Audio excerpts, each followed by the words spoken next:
thank you so much. I'm just so honored by the tremendous support we've gotten from the district, and I'm just humbled by the trust the voters have put into me. And what a great night, huh?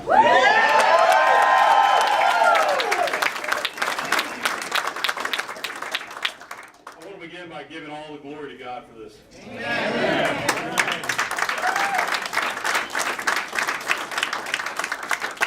I've been reflecting in the last week or so about the book of Nehemiah. For those of you who know the story of Nehemiah, he's the one who rebuilt the walls in Jerusalem. And you know, the city walls back then, they represented protection from raids, but they also represented peace and were very meaningful to a city's identity.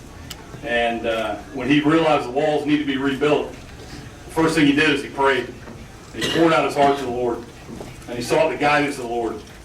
And then very significantly, the next thing he did was he acted on that. He was a man of action. And so that's, to me, is a great lesson, because that's God-centered leadership. Yes, sir. Yeah.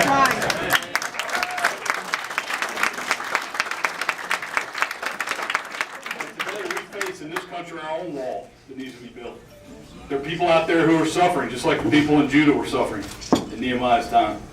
And so it's important that we, at this point, that our leaders in this country pray and seek guidance from the Lord. And that's what I pledge you I'm going to do. Because I'm going to bring God into my decision.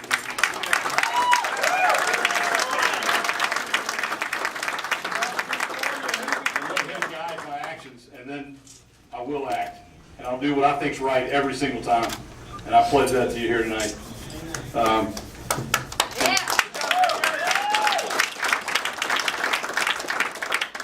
People here I need to thank, but the first one I got to start with is my amazing wife, Renee.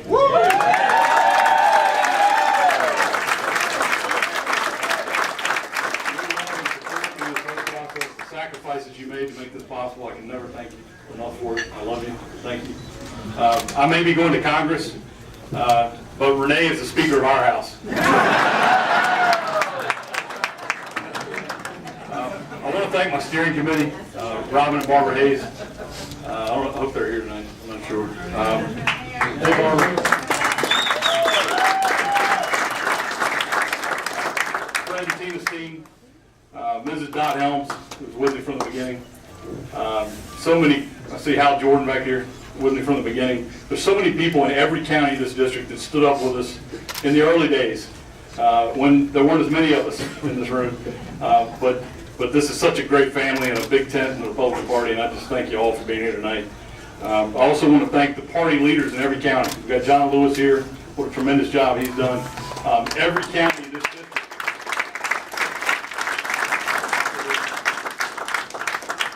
Of course, our district chairman, David Black's here.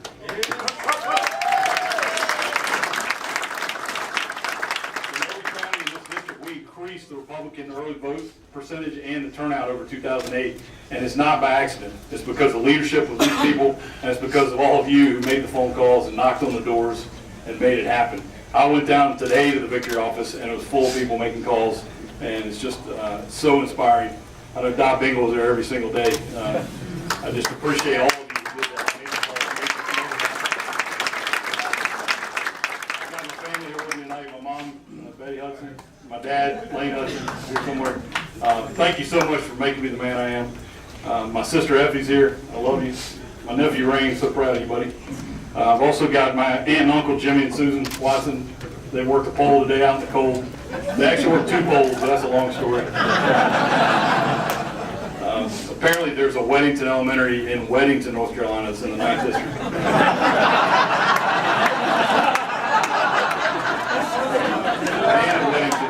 Weddington Hills. Next time. My father-in-law, Peter Howell's here. Thank you so much for all your love support. And my cousins Charlie and Kathy Vickers are back here. They been sleeping in a camper, so they can come listen. Thank you so much for the love and support, everybody. I need to recognize my staff. Chris Carter, my campaign manager.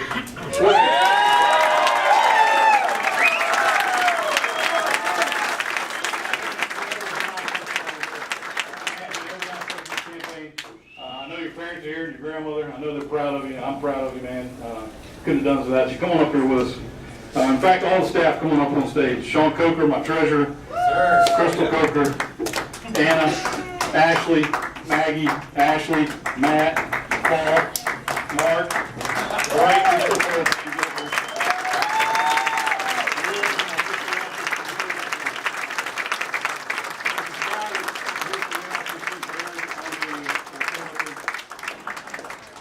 and then our great interns, Reggie Simpson, Jared Burr, Jeremy Gardner. Y'all come on up here, Ben Sizer.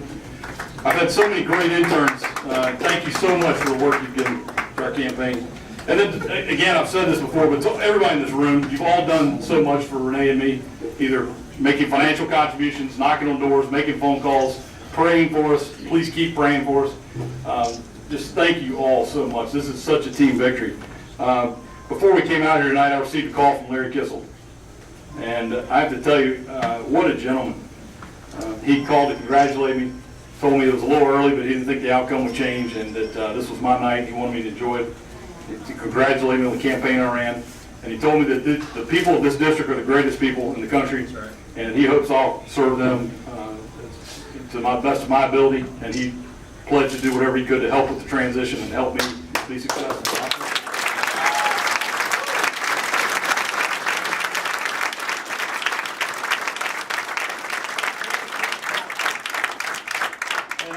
Congressman, that I appreciated the class with which he served this district. He and I disagreed on some issues and some votes, but he always served the class, and his heart was always in it, and I admired that, and I appreciated the campaign he ran. We had a very cordial campaign, and we talked about issues, and I think that's important. And so I appreciate the Congressman calling, and I look forward to talking with him more in the future. But tonight is a huge victory.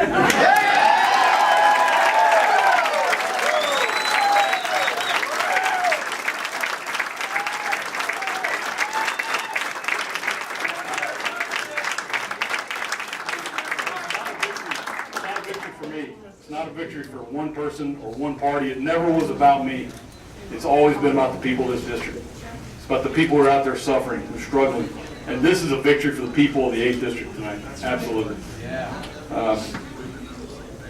The people of the 8th District are the ones who demanded lower spending.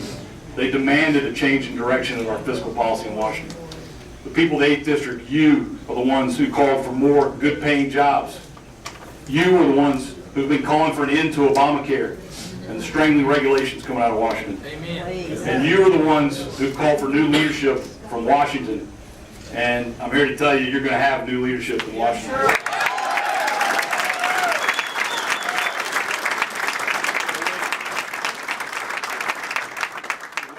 Now the work begins, though. Now we have to do the hard part. And it's not going to be easy. Because we face a lot of big problems in this country. And the challenge is going to be to make the tough decisions.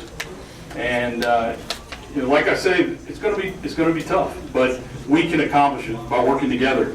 And I believe that we have to do it working together, because one party can't solve the debt crisis.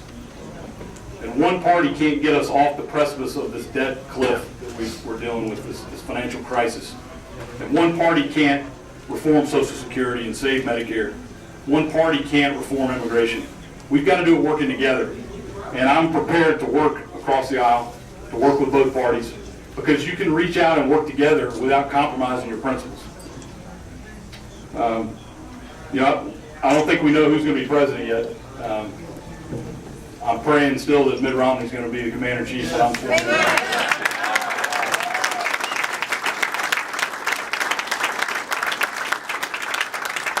We desperately need his vision, and we desperately need leadership in this country. But if President Obama is reelected, then I pledge to work with him. Unfortunately, the last 4 years, he's not shown any desire to reach out and work. But I'm hopeful, and I'm going to reach out my hand to him and try to work together if he's reelected.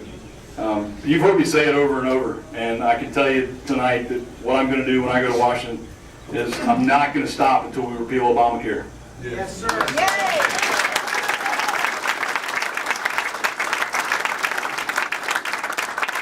We've got to have true reforms in health care, that maintain quality, and that continue to allow us to have the access and affordability that we need in healthcare. And right now, we're going in the wrong direction. I will vote against any bailout, any stimulus boondoggle, any of these spending gimmicks that we've seen. I will vote against them. The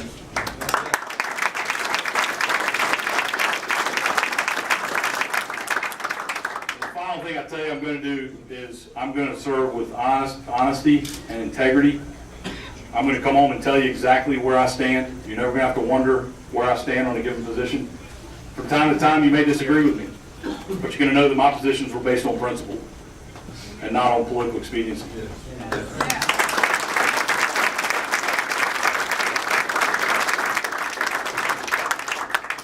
You can count on me to stand on principle, to fight for a smaller, more limited government, to fight to create a robust economy, to get the government out of the way of our job creators. And you can trust me to work for a foreign policy where our allies can trust us and our enemies fear us, because that's not what we have right now.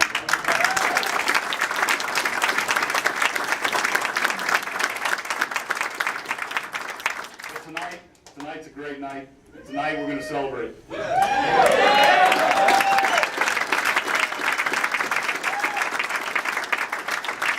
then tomorrow morning I'm going to roll up my sleeves and I'm going to work. Thank you all.